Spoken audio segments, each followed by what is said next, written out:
Welcome to the August video message. We're down here in Beach Road, Mentone, in front of the historic Mentone Hotel. And it's been in the news a lot lately. You'd be aware that the hotel closed some months ago after many years in the community as a big part of the local community. Unfortunately, the business was no longer viable. The business was closed and then the property was sold. Council was concerned as to the future of that historic building. It had a local heritage overlay and we advocated very strongly and supported an application for a state heritage listing which offers a full protection of the building. In fact, it's the building and it's the staircase inside.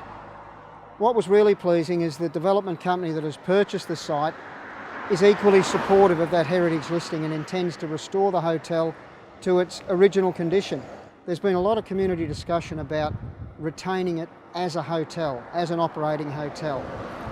That can only happen if there's an operator who sees the viability in such an operation. Council is not in a position to dictate what people must do in a particular area. The main issue, as far as we were concerned, was the retention of that historical building you can see over my shoulder. And that, I'm happy to confirm, has been achieved.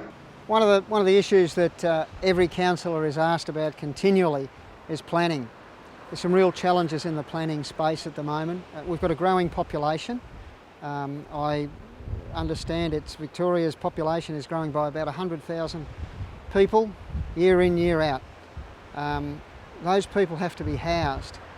And each council is charged with the responsibility of establishing a local housing policy that facilitates its share of that growth. There's also the issue of parking. There's more cars per household.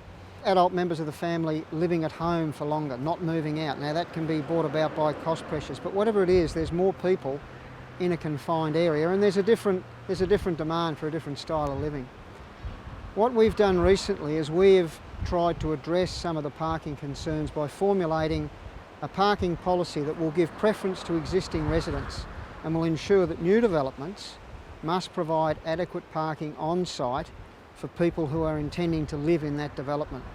At the moment, the state planning regulation says that if you build a 2-bedroom unit or apartment or townhouse, you need only supply one parking spot. In practical terms, that's unrealistic. Most families are going to have 2 cars. What we're saying to developers is, in future, in some parts of Kingston, not in all parts, but the parts where parking is under pressure, please make sure that you provide adequate parking on site for your residents. It's important that everyone understands how the planning process works.